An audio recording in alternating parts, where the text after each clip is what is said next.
am a director because the mostly you must see but me it's really funny our crews and all the talent all the actor and actress very fun I don't know why our series is very drama Stop. Before we start, we're back from the future because we have to tell you something. We are Josie and Marlena, the admins of Upboom Europe. And we just chipped in to explain to you what exactly is happening here. So as our name already suggests, we are fans of Upboom and my stand-up, of course. Yes, and one late night we were brave enough to ask Pepsi if we could interview her because we have many questions. And we're kind of noisy. Thanks to her director's notes, by the way. Those are all translated in our Instagram highlights. Yeah, so here we are, and hopefully you are as curious as we are. Enjoy the interview, hopefully the first of many. Once again, thank you, Pepsi, for joining us today, for taking the time to talk to us. My name is Josie. I'm one of the admins of Upboom Europe. And I'm สวัสดีค่ะ Sawadika.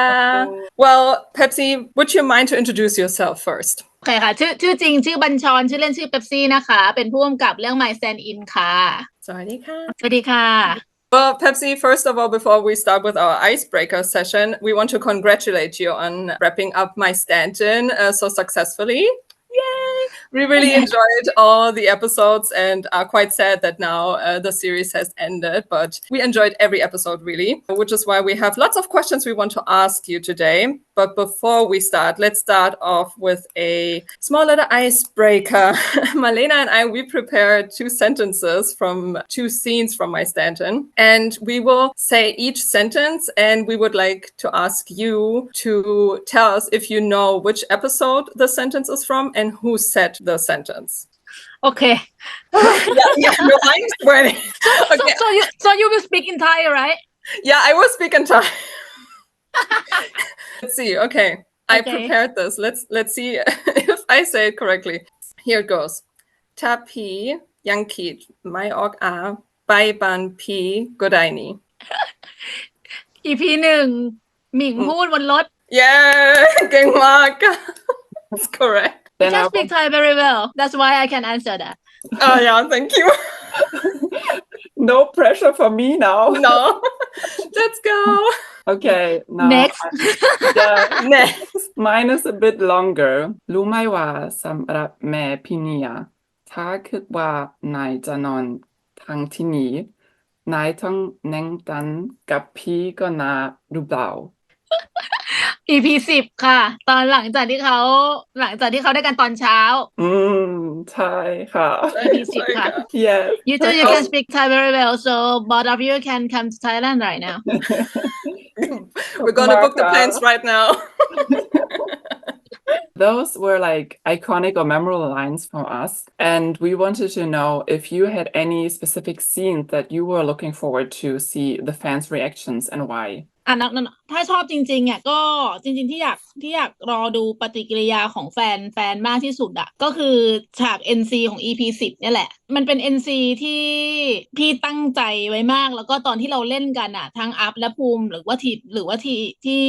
ทั้งมอนิเตอร์ที่เขามาดูกันอ่ะคือพี่อยากคิดไว้อยู่แล้วพอเราวันที่เราเห็นวันที่น้องเขาเล่นจริงอ่ะพี่ยังจำได้อยู่เลยว่าคือตอนแรกอ่ะต้องบอกไว้ก่อนว่าฉากเนี้ยจะเล่าให้ฟังว่าครั้งแรก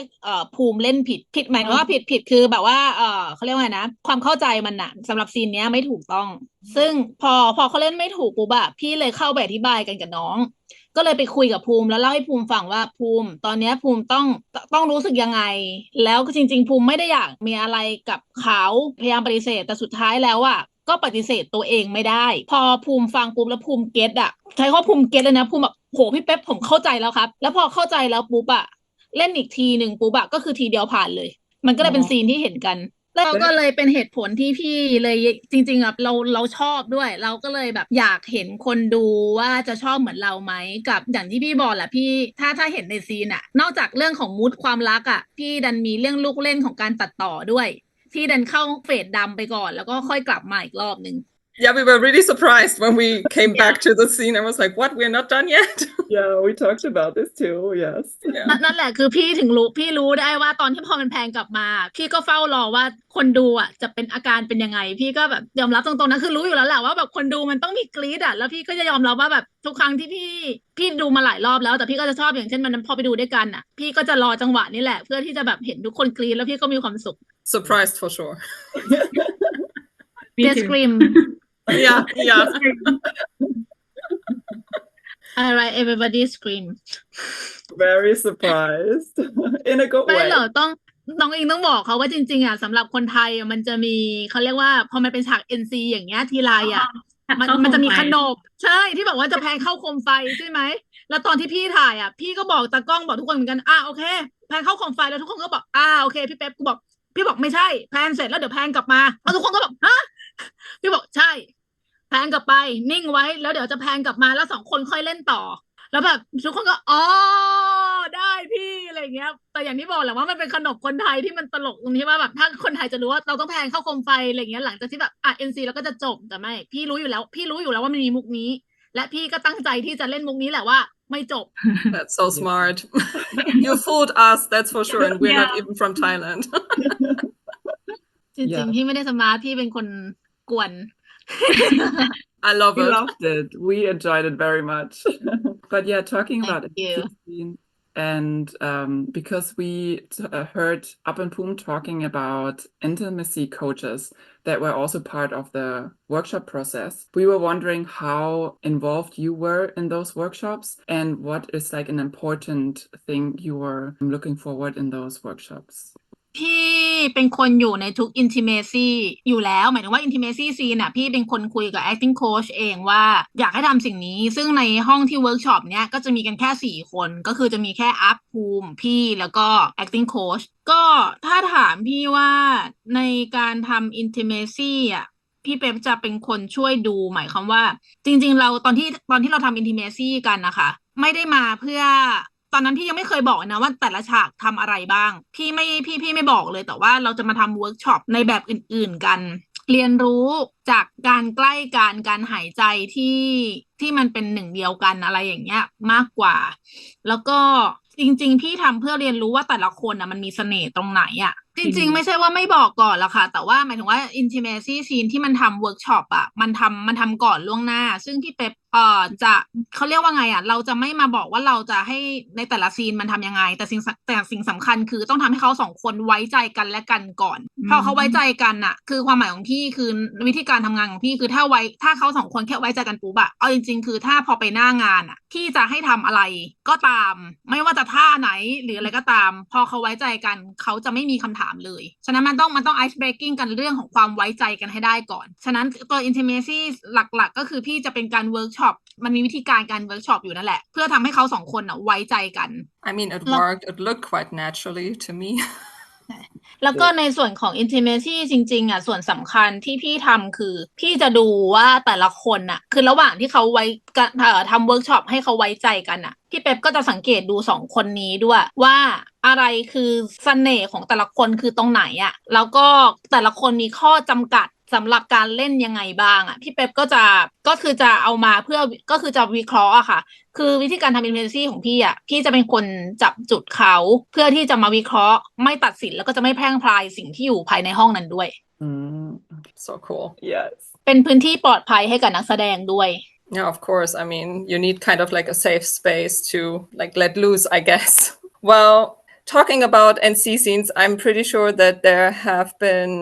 other scenes that might have been challenging. We wanted to ask you if there had been any unexpected challenges during the filming process. And if so, if you had to change any plans, like did you had to change location because of heavy rain, or I mean, I know through the BTS videos that you had sometimes problems with loud noises at Joe's apartment. So how did you handle those unexpected challenges? คือถ้าเกิดคำว่าฉากที่ยากมันมีอย่างนี้อันแรกคือยากเชิงเทคนิคการถ่ายทำหรือยากเชิงสภาพแวดล้อมแล้วก็ยากเชิงการแสดงอันเนี้ยมันคนละซีนกันดังนั้นเดี๋ยวเล่าให้ฟังก่อนอันแรกยากเชิงเทคนิคฉากที่ยากเชิงเทคนิคคือฉากตอน EP 1 กับ 8ค่ะ ที่ที่มันคือฉากที่เขาแบบว่าจะได้เย่ๆกันครั้งแรกกับตอน EP 8อ่ะก็คือมันจะเป็นการล้อเฟรมกันที่เหมือนกันจากครั้งแรกที่เขาเจอแล้วก็ไอ้2การถ่ายแบบเนี้ยมันคือการถ่ายลองเทคยาวทั้งตั้งแต่ข้างบนตั้งแต่ข้างล่างอย่างข้างบนอันเนี้ยก็เลยแบบเป็นยากเชิงเทคนิคสำหรับพี่ Okay. Well, there's like another question that leads on to this one, talking about difficulties or like techniques. I watched your interview, the 3 hour long one on the Paki channel, I think, and the subtitles are automatic, so they're not that good. So I got the most of it, I guess. But there's one thing you talked about that was quite difficult or embarrassing to get through. I think it's about the bathroom scene with Up and Yes. Poom. Could you maybe explain to us one more time why it was embarrassing to film this scene? Like, what challenge did you get over there? ได้ก็เมื่อกี้อย่างที่พี่บอกว่าเมื่อกี้มันเป็นความยากเชิงเทคนิคใช่ไหมฉากเมื่อกี้แต่ไอฉากเนี้ยมันคือฉากที่แบบมันอายที่สุดคือมันคือเชิง acting ที่พี่บอกอะตอนที่พี่ให้สัมภาษณ์มันคืออย่างนี้ลูกฉากเนี้ยจริงๆแล้วอะไอเรื่องมันเป็นการล้อเฟรมกันใช่ไหมระหว่างที่แบบว่าเฮ้ย2 คนเขาแบบว่าไปมี something กันในห้องน้ำพอกับที่ภูมิอะเคยสอนน้องๆกับโจสอนน้องๆสตันตัวเองอะว่าแบบต้องอดทนห้ามเสียงดังห้ามอะไรอย่างเงี้ยแล้วพอแบบเหมือนพอพูดประโยคคีย์เวิร์ดปุ๊บมันจะแทงกลับเข้ามาที่ห้องน้ำแล้วมันจะเป็น acting ที่มันจะแบบคือมันต้องคอนทราสต์กับสิ่งที่ตัวเองพูดสอนน้องอะมันก็เลยจะเป็นมุกตลกแบบนั้นแล้วก็แบบพอมุกตลกเนี้ยมันก็จะต้องจบที่ว่ามันพอผ่านหลายเลเวลเขาจูบนัวๆกันมาแล้วเนี่ยประโยคสุดท้ายที่มันดันสอนน้องคือห้ามเสียงดังไม่ว่าจะแบบกดดันขนาดไหนก็ตามเราต้องไม่ร้องแล้วก็เลยปัดภาพมาต้องเป็นภูมิที่แบบว่าโดนแล้วแบบร้องแบบแบบคือร้องแบบต้องมีเสียงที่โหยหวนอะไรอย่างเงี้ยไอตอนที่พี่ให้สัมภาษณ์อ่ะมันคือเอาจริงๆเลยนะคือตอนที่พี่บรีฟน้องอ่ะพี่ใช้คำว่าพี่ไม่รู้ว่าน้องบอกแล้วนะช่วยเซ็นเซอร์ก็ได้นะคือพี่บรีฟน้องว่าเสียงที่อยากให้ได้ยินอ่ะที่เสียงที่น้องมันต้องร้องอ่ะมันคือเหมือนหนังAVญี่ปุ่นผู้หญิงที่มันแบบร้องเสียงโอเวอร์ลูกที่แบบคือมันจะเป็นอยู่ในมันต้องเสียงแบบร้องแบบโอเวอร์ไปเลยแบบนั้นอย่างเงี้ยมันถึงจะสนุก เสร็จแล้วปุ๊บเราก็บอกน้องคือเราก็ไม่รู้หรอกน้องเคยดูหรือเปล่าก็เลยตอนแรกพยายามบอกน้องก่อนแค่ว่าขอเสียงดังๆนะแล้วน้องมันก็แบบอ๋อครับพี่เป๊ปเทคแรกมันก็ร้องแหละมันก็เสียงดังแหละแต่ว่ามันไม่ใช่คือความกังวานและโอเวอร์ที่เราอิมเมจินไว้พี่ก็เลยไปบอกใหม่ว่าเนี่ยแหละไม่ต้องการแบบเหมือนเสียงAVลูกมันต้องแบบโอเวอร์แบบไปเลยมึงเสียงแบบผู้หญิงญี่ปุ่นอะไรอย่างเงี้ย คือพี่ก็ไม่รู้หรอกว่าน้องเคยดูไหมหรือว่าแบบจะยังไงดีไม่เป็นไรน้องเดี๋ยวผมทำมันก็ทำรอบ2คือเสียงมันดังขึ้นจริงแบบมันก็พยายามร้องแบบดังขึ้นแหละแต่พี่รู้สึกว่าอินเนอร์พอมันไม่เข้าใจมันไม่ได้มันต้องแบบมากกว่านั้นก็เลยทำไงดีว่าก็คุยกับไอ้ทราย acting coach เชื่อหรือว่าต้องทำให้น้องดูวะก็เลยเรียกภูมิเลยภูมิพี่ขอโทษจริงๆนะยังไงพี่ขออีกทีนึงเถอะเพราะว่าอยากให้มันได้สิ่งเนี้ยเลยพาภูมิไป3 คนมีพี่มีทรายมีภูมิไปหาห้องเงียบๆกันอยู่ แถวนั้นแล้วก็แบบเอาละสายบอกเอาไงดีพี่ acting coach มันก็บอกว่ามันสอนคนมาเยอะมากครั้งแรกในชีวิตเหมือนกันที่จะต้องทำเสียงเนี้ยเหมือนทำเสียงให้น้องฟังอะทำเสียงแบบเสร็จกิจแบบโหยหวนเจแปนิสสไตล์เลยสายมันก็พร้อมนะเนี่ยจำได้ไหมอยู่3 คนแล้วแบบมันก็สื่อแล้วพยายามจะแบบเหมือนร้องเสียงนั้นอะแล้วมันก็แบบทุกคนมันก็หน้าแดงมันเสียงมันก็ไปไม่ถึงหรอกแล้วพี่ก็เลยแบบไม่เป็นไรซ้ายไม่เป็นไรเดี๋ยวพี่เองมาภูมิแล้วคือพี่ก็แบบฮึบแล้วอะฮึบแบบกำลังจะทำเสียงอะภูมิบอกไม่เป็นไรครับพี่แป๊บผมเข้าใจแล้วเดี๋ยวผมทำให้คือสุดท้ายมันก็เลยเป็นการบรีฟที่มันแบบเชี่ยคือภูมิก็แบบไม่เป็นไรพี่คือทุกคนแบบหน้าแดงกันไปหมดแล้วอะคืออย่างเงี้ยเหมือนหน้าแดงเหมือนตอนเล่าอย่างนี้เลยคือมันไม่ใช่ว่าทำไม่ได้นะแต่มันคิดแล้วมันก็มันตลกมันอะไรอย่างเงี้ยแล้วสุดท้ายน้องก็เลยแบบไปแล้วก็ทำเสียงโหยหวนนั้นให้ได้ Well, it worked out in the end perfectly, I would say, but I just had to smile so badly when I saw this in the interview. I need to listen to this again, just like it's hilarious. But it worked out. It was worth the embarrassment, I would say. แต่ในฉากอันเนี้ยอันที่อายสุดใช่ไหมแต่จริงๆในที่เมื่อกี้บอกฉากยากที่มีอีกอันหนึ่งคือฉากยากเชิงสภาพแวดล้อมอะที่บอกไปมันก็จะมีจริงคือฉากดาดฟ้า EP 12ดาดฟ้าโรงพยาบาล EP 12ล่าสุดเนี่ยค่ะคือมันออกมาแล้วสวยใช่ป่ะแต่ว่าตอนที่พวกพี่ถ่ายจริงอะคือลมมันแรงมากแล้วก็พื้นที่ที่อยู่บนดาดฟ้ามันน้อยกล้องพี่อะต้องมาอยู่แบบอีกดาดฟ้าคือต้องไปปีนอีกดาดฟ้านึงเพื่อให้เห็นภาพกว้างอะไรอย่างเงี้ยกับจริงๆแล้วมันเป็นฉากดราม่า2 คนร้องไห้แต่เสียงแต่ลมมันตีฮูแบบนี้เลยก็เลยเป็นฉาก านที่สำหรับพี่คือมันยากเชิงสภาพแวดล้อม I mean, it's true. I always see lots of wind in Thailand. So I imagine it being difficult to shoot with all the wind and then have a clear sound at least. and the scene is very dramatic Yeah. like the wind is Yeah, that would destroy the drama in this scene because I cried a lot. That's for because sure. the sentence the conversation is very good it's very clearly over there I know the place is very difficult to shoot but that's why I want to shoot in here because Mhm. okay the scene will be perfect in the good environment No, it paid off. It was perfect. Yeah, it was great. Like we always, after watching each episode, wrote like a memorable moment, and we also wrote about this scene. แต่ถ้าเคยเห็น behind the scene ฉากเนี้ยจะตลกก็คือเป็นระหว่างที่รอพวกพี่เซตกล้องไปอยู่บนอีกดาดฟ้าหนึ่งอะอัพกับภูมิที่ร้องไห้ไปแล้วนั้นมันเดินเล่นกันเป็นแบบเหมือนเป็นอัพยกล้อเก้าอี้รถเข็นภูมิอะแล้วภูมิก็ร้องเป็นแบบเหมือนเสียงรถมอเตอร์ไซค์เป็นเหมือนเด็กแว้นอะคือตลกมากพี่ก็งงว่าฉากพี่ดราม่ามากแต่ว่า behind the scene พี่ตลกมากพี่ก็งง We saw that. I just can't Like the imagine how lip you sync. can be so funny and then like switch to being like so serious and dramatic. It's insane to me. I don't know too It's a Right. secret, I guess. But now we talked a lot about my stand-in, and we also wanted to know a bit more about you and how your journey started. So, how did you get into directing? พี่ต้องบอกว่าจริงๆพี่เป๊ปเรียนจบภาพยนตร์โดยตรงทำงานเกี่ยวกับภาพยนตร์มา18 ปีจนมาเป็นอาจารย์สอนภาพยนตร์เลย ก็คลุกคลีอยู่กับอย่างนี้มาตลอด แล้วก็จริงๆพี่เป็นคือไล่ตำแหน่งมาเรื่อยๆตลอด18 ปีเนี้ยค่ะ แต่ว่าเป็นผู้ช่วยผู้กำกับอะตั้งแต่อายุ22อะเป็นผู้ช่วยหนึ่งเป็นผู้กำกับเป็นผู้ช่วยผู้กำกับอะค่ะมา15 ปีมั้งแล้วก็มาเป็นผู้กำกับซีรีส์แต่จริงๆพี่กำกับมาก่อนหน้านี้ก่อนคินพอชด้วยแต่ว่าส่วนใหญ่พี่จะกำกับโฆษณากำกับงานเล็กอะไรอย่างเงี้ยเพราะว่าจะได้มีเวลาไปทำอย่างอื่นแต่สุดท้ายเพิ่งมากระโดดที่ซีรีส์อะที่เพิ่งมาเห็นกันก็เลยจะเป็นคินพอชกับเรื่อง My Stand In แต่จริงๆอะก่อนหน้านี้พี่มีกำกับ MV กำกับโฆษณามาก่อนอยู่แล้ว Well, that's super cool. Didn't know that you were in this business so long already. That shows, I guess, in your production. It's a big step to like from small advertisements, like working your way up all the way to like be the director of Kin Porsche or then also My Stand-in. It's quite impressive, actually. One question that leads to this as well is, have you encountered any difficulties like entering the industry or being a director as you are a woman? Because normally this industry is quite dominated by men. ได้ก็อย่างที่บอกนะคะว่าถ้าในการทำงานของกองถ่ายอ่ะส่วนใหญ่มันก็เลยเป็นผู้ชายใช่ไหมแล้วก็ถ้าถามว่าต้องถามว่ามีผลกระทบยังไงอ่ะต้องบอกไว้ก่อนว่าถ้ารุ่นพี่นะสมัยพี่เด็กๆอ่ะเมื่อประมาณสักแบบ10 กว่าปีที่แล้วอะไรอย่างเงี้ยมันต้องยอมรับว่าแบบพี่ต้องทำงานหนักอ่ะหนักกว่าผู้ชายซะด้วยซ้ำเพราะพี่รู้สึกว่าแบบพอเป็นผู้หญิงหรือว่าพอเราไม่ลุยอย่างเงี้ยมันมักจะโดนมองว่าแบบเอ้ยไม่เวิร์กหรืออะไรอย่างเงี้ยพี่ก็เลยพยายามสู้ด้วยการทำงานหนักเก่งกว่าผู้ชายซึ่งณตอนนั้นนะปฏิเสธไม่ได้ว่าจริงๆมันไม่ใช่เรื่องดีหรอกแต่ว่าบ้านเราอ่ะมันจะเป็นฝั่งเอเชียมันจะเป็นสังคมชายเป็นใหญ่อยู่แล้วแต่ว่าฉะนั้นอ่ะพอผู้หญิงจะขึ้นมาเป็นตำแหน่งที่มันสูงหรือว่าควบคุมคนได้มากกว่ามันก็จะต้องแบบเหมือนต่อสู้มากกว่าก็แค่นั้นแหละใช่ปะแล้วแบบพี่เป็นคนลุยๆอยู่ในกองอ่ะทุกคนก็จะคิดว่าพี่เป็นทอมไปซะอีกพอ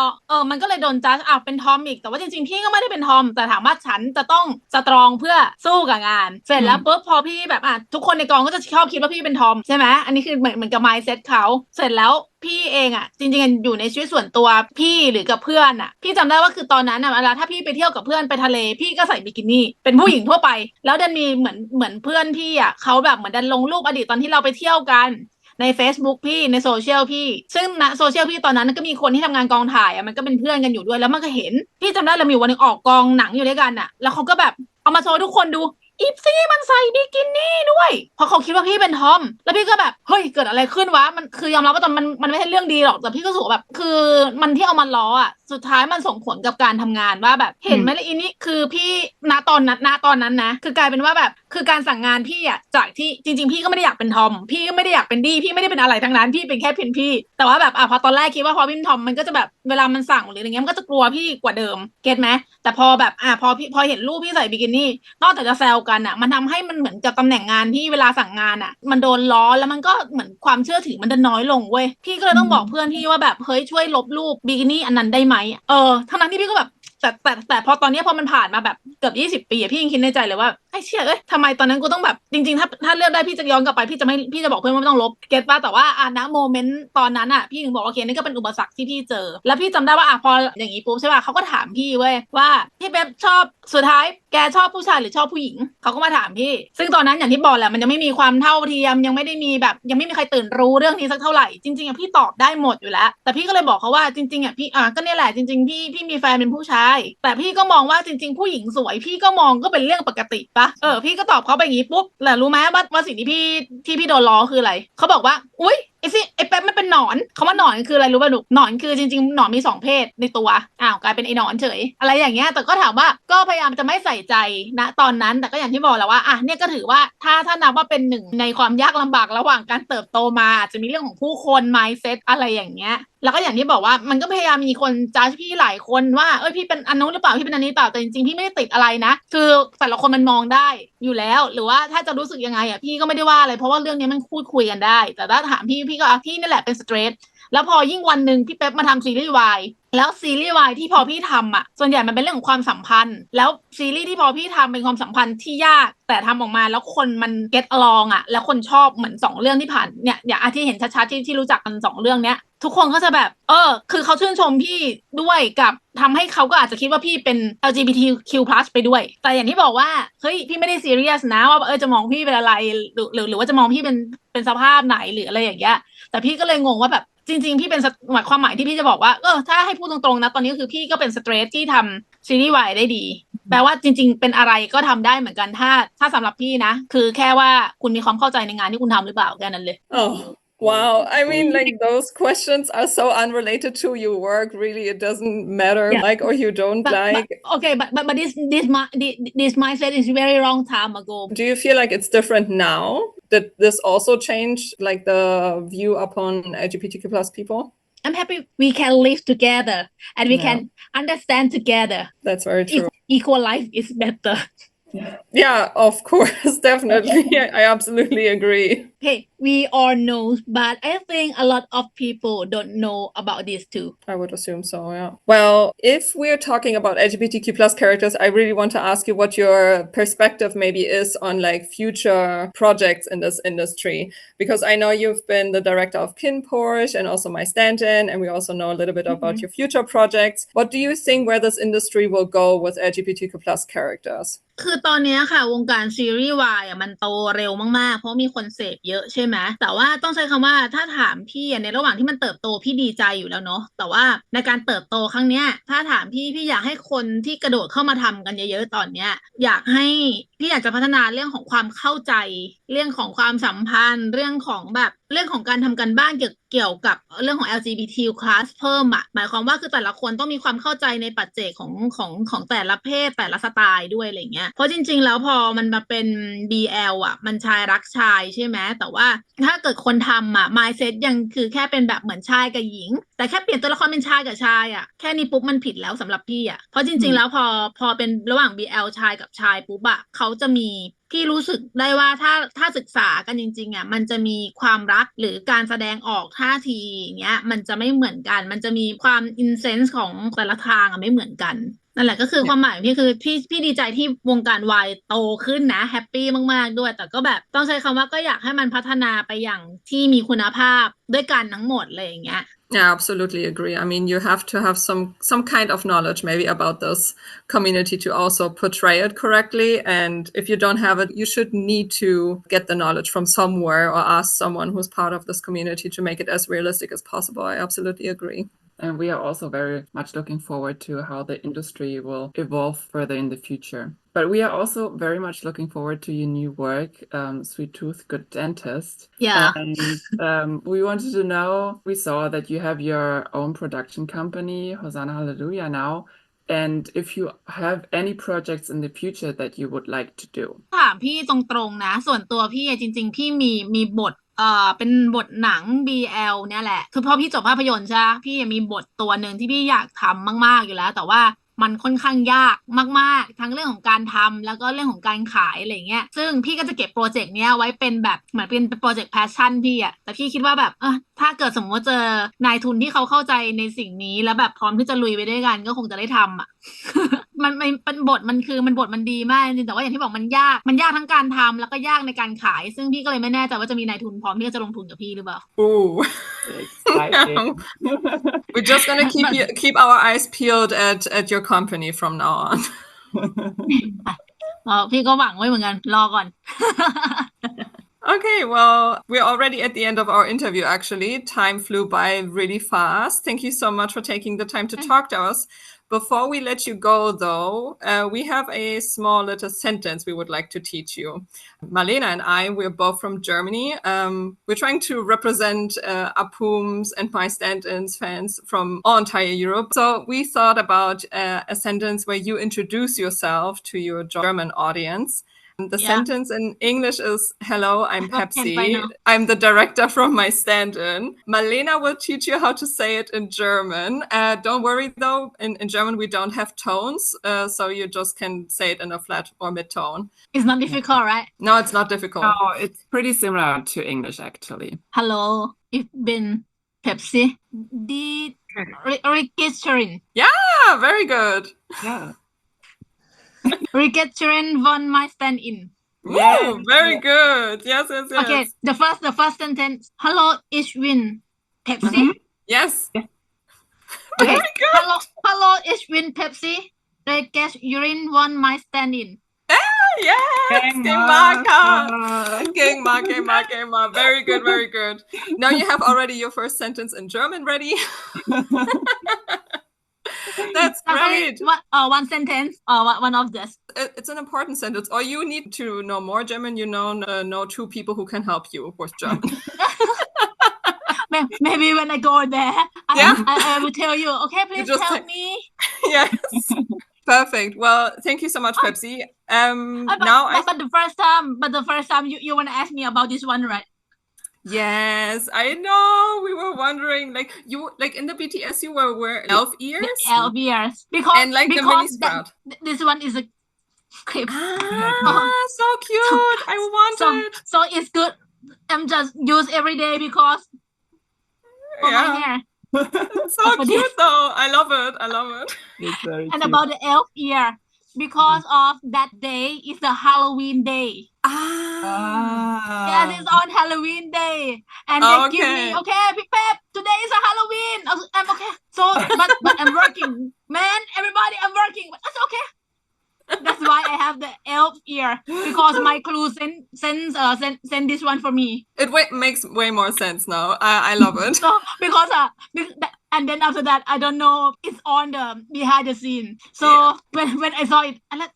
hey, I'm a director, but it's not too cool like the other directors, you know. Because the mostly you must see, but me, it's really funny.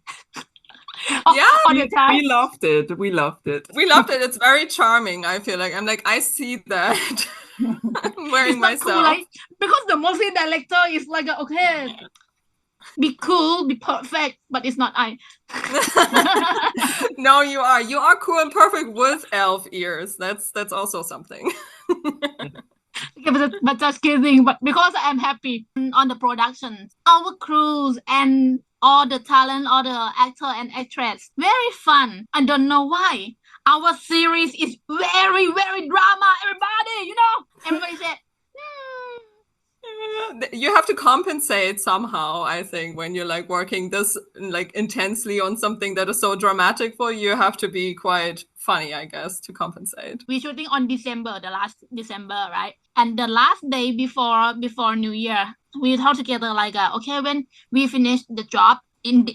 for today. It has a wrap, and then after that we got a party, the New Year party Yes. together. So in the early morning, when I go to the production, I said, everybody, today we will finish early, so must try to do your best because we want to party. It's the right motivation. and everybody said, yeah. Okay, working. We will do the best and faster because we want to party. And did you make it? Yes, we It try. So and that day, that shooting day is the day at the Ming house. So very seriously. Oh every my scene. god. I think the last shot is like Ming tell his dad, Joe is my boyfriend. Oh my god. Very seriously. But cut party. It's insane that this really worked, but wow. Our team is always like that. I don't know why. But it sounds fun. Oh, perfect. Yeah, but very happy. Can you teach me the other words? It's like a goodbye. Ah, sure. Cheers. Choose. Yeah, perfect. Yeah, perfect. Choose.